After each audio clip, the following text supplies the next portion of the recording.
Capítulo 5, parte 3. A persona. Em seus escritos oficiais, Jung não entra em muitos detalhes acerca da sombra, mas faz uma interessante e detalhada descrição da persona. Através dela, podemos aduzir também algumas informações sobre a sombra e sua constelação dentro de uma personalidade. Ocupar-me-ei agora um pouco mais de perto do que Jung escreveu sobre a persona, sua posição na psique e sua formação. Ele define esse termo na importante obra Tipos Psicológicos, publicada em 1921. O volume conclui com um extenso capítulo intitulado Definições, no qual Jung tenta ser o mais claro possível acerca da terminologia que adaptou da psicanálise e tomou da psicologia em geral, assim como dos termos que criou para sua própria psicologia analítica. No que diz respeito à psicologia e à psicanálise, o termo persona é propriedade intelectual especial do próprio Jung. A seção 48, uma das mais extensas nesse capítulo, é dedicada ao termo alma, e é aí que persona é discutida. Jung expõe suas reflexões sobre duas estruturas complementares, persona e ânima. Tratarei desta última no próximo capítulo. Hoje, o termo persona está aceito no vocabulário da psicologia e da cultura contemporânea. É usado com frequência na linguagem popular, nos jornais e na teoria literária. Significa a pessoa tal como apresentada, não a pessoa como real. A persona é um construto psicológico e social adotado para um fim específico. Jung escolheu-o para a teoria psicológica porque se relaciona com o desempenho de papéis na sociedade. Ele estava interessado em apurar como as pessoas chegam a desempenhar determinados papéis, a adotar atitudes coletivas convencionais e a representar estereótipos sociais e culturais, em vez de assumirem e viverem sua própria unicidade. Isso constitui, por certo, um traço humano bem conhecido e uma espécie de imitação. Jung deu-lhe um nome e inseriu-o em sua teoria da psique. Jung começa sua definição de persona assinalando que muitos estudos psiquiátricos e psicológicos demonstraram que a personalidade humana não é simples, mas complexa, que pode ser mostrado que ela, sob certas condições, se divide e fragmenta, e que existem muitas subpersonalidades dentro da psique humana normal. Entretanto, fica desde logo evidente que tal pluralidade de personalidades nunca pode aparecer no indivíduo normal. Por outras palavras, embora não sejamos em absoluto personalidades múltiplas numa acepção clínica, todos manifestamos traços de divisão de caráter. O indivíduo normal é simplesmente uma versão menos exagerada do que se verifica em patologia. Basta, por exemplo, observar com atenção um indivíduo em circunstâncias distintas para se perceber a mudança que sofre ao passar de um ambiente para o outro e como, em cada caso, se evidencia um caráter de perfil bem marcado, nitidamente distinto do anterior. A expressão proverbial "anjo na rua, carrasco em casa" é uma formulação do fenômeno de desdobramento da personalidade, inspirada na experiência cotidiana. Em público, tal indivíduo é todo sorrisos, tapinha nas costas, cordial, extrovertido, de fácil convívio, despreocupado, brincalhão. Em casa, pelo contrário, é azedo e resingão.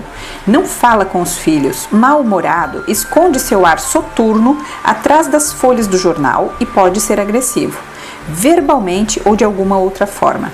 O caráter é alterado para ajustar-se a situações ou circunstâncias específicas.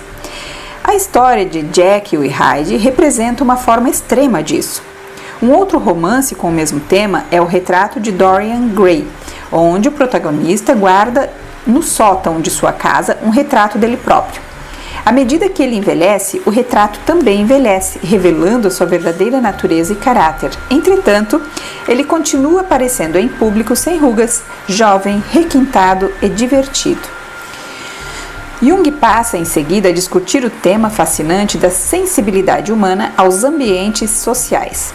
As pessoas são usualmente sensíveis às expectativas de outras pessoas. Jung sublinha que determinados ambientes, como famílias, escolas e locais de trabalho, requerem que as pessoas assumam atitudes específicas.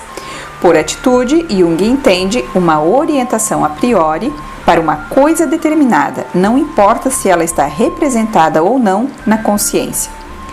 Uma atitude pode ser latente e inconsciente, mas está atuando constantemente a fim de orientar uma pessoa para uma situação ou um ambiente. Além disso, uma atitude é uma combinação de fatores ou conteúdos psíquicos que determinarão a ação nesta ou naquela direção definida. Portanto, uma atitude é uma característica do caráter. Quanto mais tempo uma atitude persiste e quanto mais frequentemente ela for chamada a satisfazer as exigências do meio, mais habitual ela se torna. Como isso seria expresso pelo behaviorismo, quanto maior for a frequência com que um comportamento ou atitude é reforçado pelo meio ambiente, mais forte e mais inexpugnável se torna. As pessoas podem ser treinadas para desenvolver atitudes específicas em relação a certos meios e, assim, a responder de formas determinadas, reagindo a sinais ou pistas, como foram ensinadas a fazer. Uma vez que uma atitude tenha sido plenamente desenvolvida, tudo o que é requerido para ativar o comportamento é o sinal ou gatilho apropriado. Jung observou isso em 1920, mais ou menos na época em que o behaviorismo estava começando a ganhar terreno nos Estados Unidos, liderado por John Brodus Watson, cuja primeira obra importante foi publicada em 1913.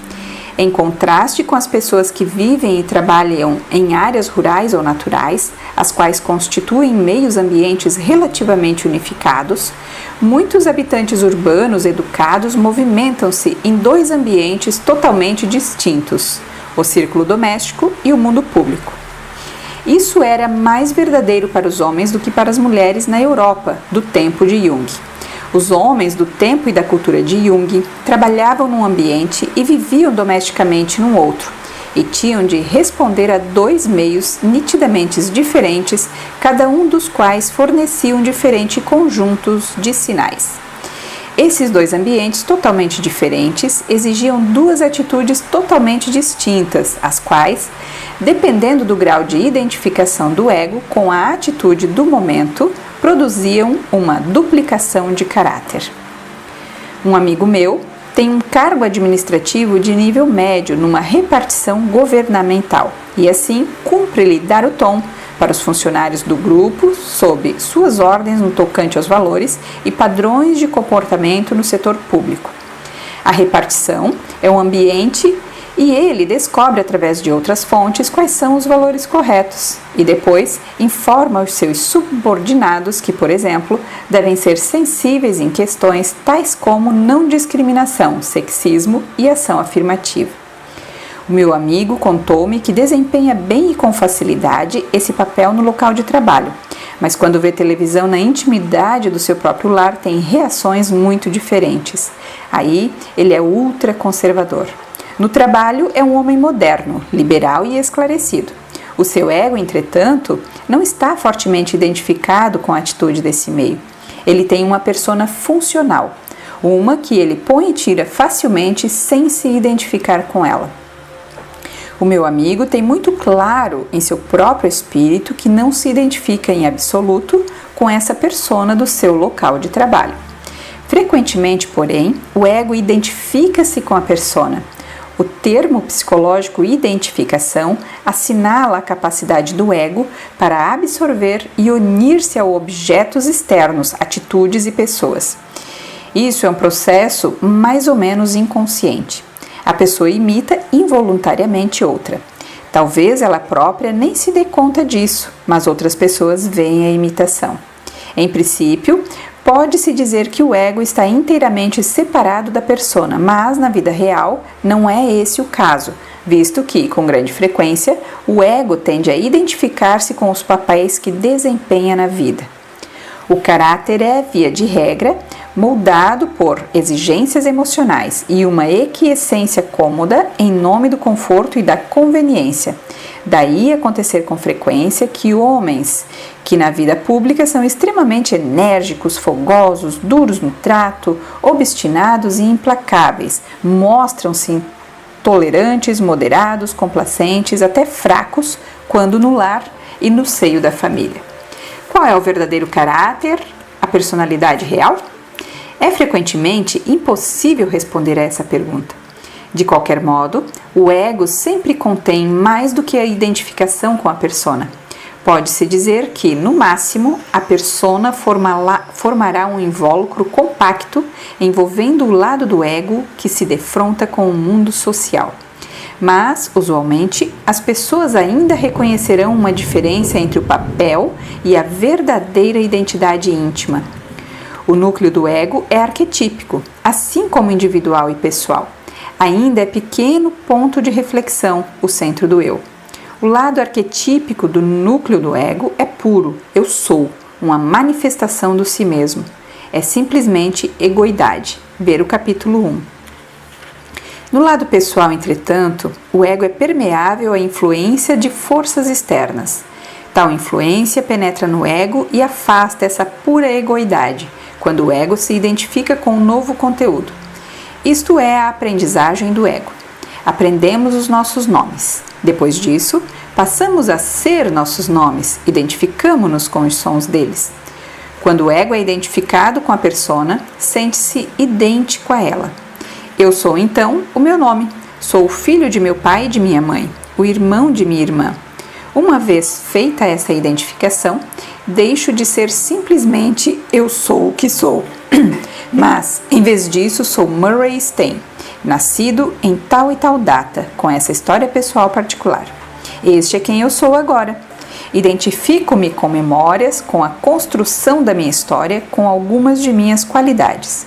Assim, a pura egoidade, a peça arquetípica, pode ficar obscurecida e esconder-se ou desaparecer totalmente da consciência. Então, somos verdadeiramente dependentes da persona para nossa inteira identidade e senso de realidade, para não mencionar o sentimento de valor pessoal e de afinidade com o grupo a que se pertence. É claro, isso também pode flutuar. Por vezes, a pessoa pode encontrar-se no estado puro eu sou, não se identificando com coisa alguma em particular. Outras vezes, está firmemente identificada com algum conteúdo ou qualidade e investiu substancialmente numa imagem de persona. T.S. Eliot disse, falando sobre gatos, que eles têm 3 nomes.